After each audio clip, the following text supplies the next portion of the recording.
Hi,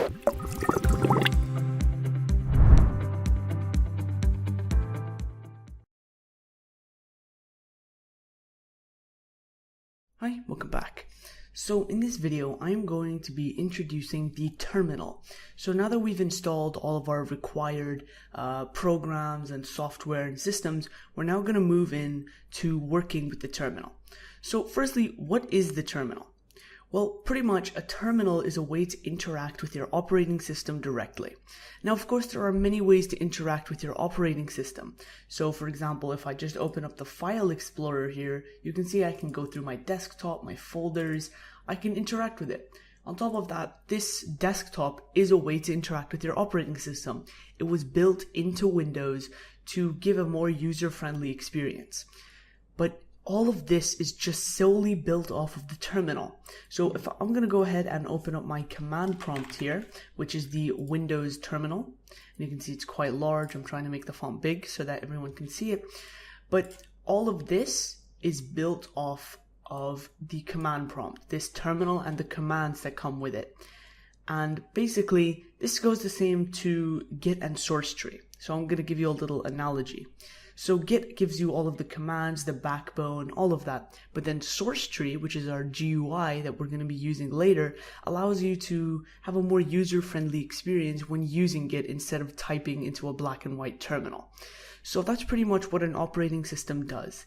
It takes these bare-bone commands that you do through a shell or a terminal, and it allows you to do all of these things, but in a more user-friendly fashion.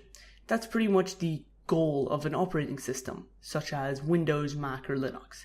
The goal is to make a more user-friendly experience and hiding all of the complicated terminal stuff that goes on behind the scenes. But even with this, there's still a lot of stuff that you can do in the terminal that you cannot do with these GUIs. And the workflow is a lot easier, especially for developers, which is why we're using it. On top of having a lot of different systems, such as Git, built through the terminal. So I'm just going to open up my Ubuntu bash shell here, and we're going to explain the difference between this and a few others. So I'm going to go ahead and open up this and our command prompt. So I'm going to go Windows run, and I'm just going to type CMD and click OK. And that's going to open up our CMD, or our Windows shell. And if you're wondering, a shell and a terminal are almost the exact same thing. A shell is just a way to interact with your operating system, which is what a terminal is. So let's go ahead and look at some of the differences. So you can see, first of all, the font is a little bit big. We're not going to worry about that for now. But pretty much what this allows you to do is here you're directly in your Windows machine. You can see we're in our C drive /users/JAD. And we're going to explain file systems later, but we're in our Windows machine.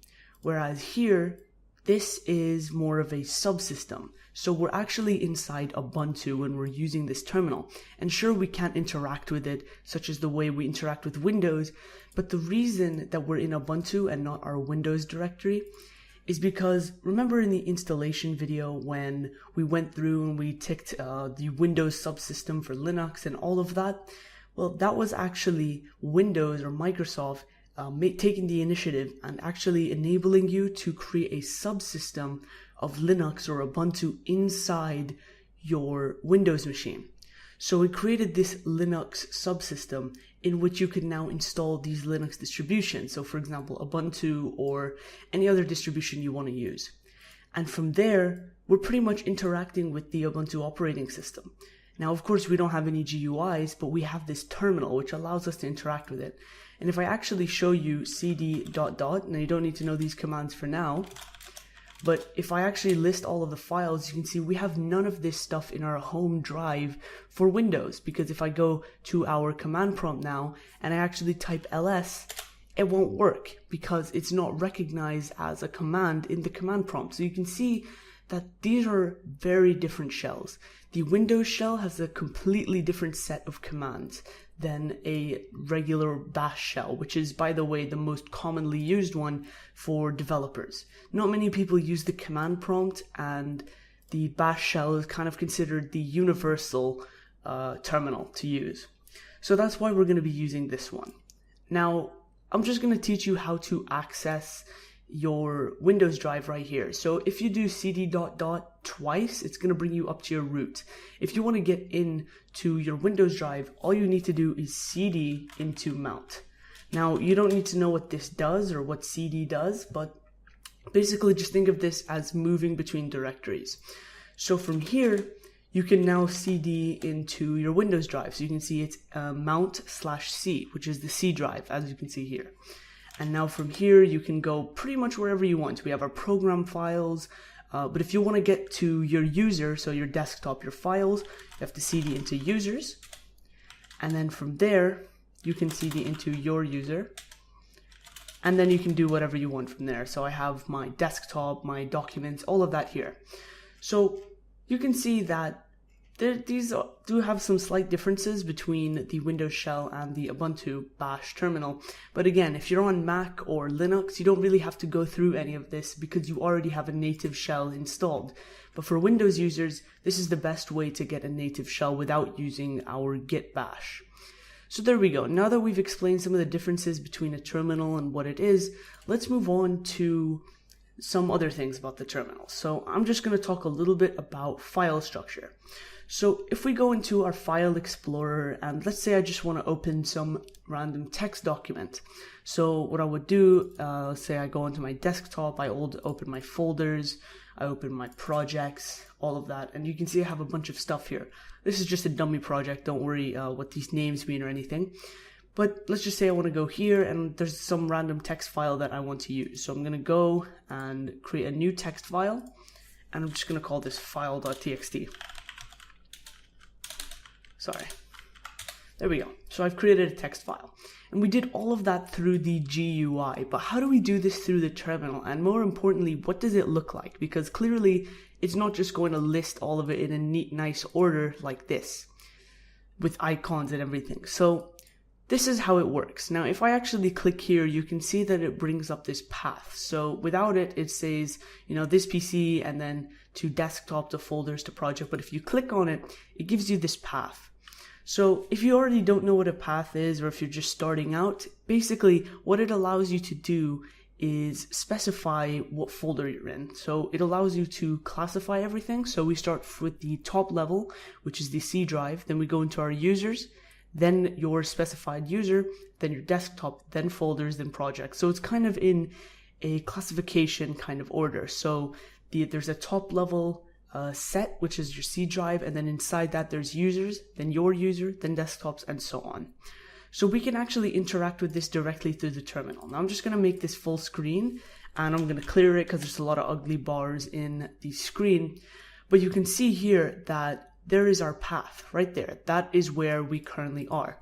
And this path specifies where we can go. So, and what we can do with the folder. So in the future, when we start learning the basics of Git, you can use a command called git init, which allows you to initialize Git in that folder or that directory. So you can do all sorts of things, but basically the path allows you to see what folder you're in. And depending on what folder you're in, you can run certain commands, executions, functions, all sorts of things like that. So now that we're done with paths, let's explain some of the different parts of the terminal. So you can see right here, I have my user, and you can see if you're on any machine, you can share users. You can have multiple users on a single machine. So you have your username, and then the name of the machine. Usually it's your model number or something similar to that. So there you go. That's going to tell you the name of your machine, and that's going to give you your username. And then after the colon, it's going to be your path. But by default, I'm just going to close off the terminal. I'm going to close that. Now, if I'm going to open my Ubuntu shell here, so you can see what it's going to look like for you from the start, you're going to see this, this little character here. So what does that actually signify?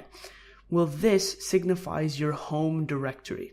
So pretty much all terminals have a home directory that you can edit through editing files in some text editor, some IDE. We're not going to go into editing it, but pretty much that symbol signifies your default directory. So I'm just going to, cd out of here. And like I said, you don't need to know any of these commands.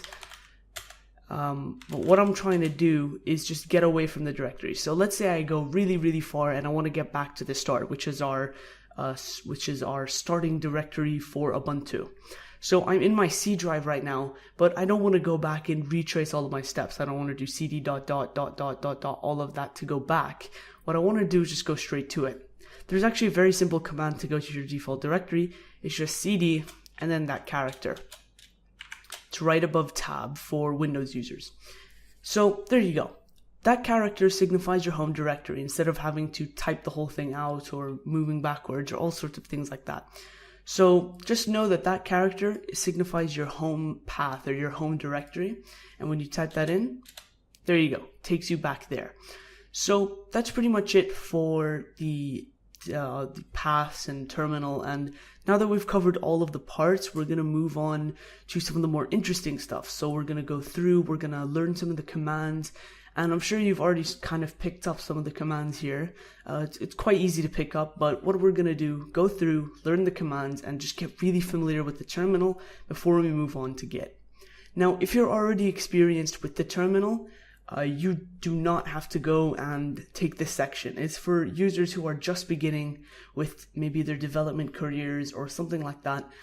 So if you're experienced with the terminal, feel free to skip this section. Most of this stuff you probably already know, but if you have no idea what a terminal is, then you should probably stick along and learn some of these commands. Alright, let's move on.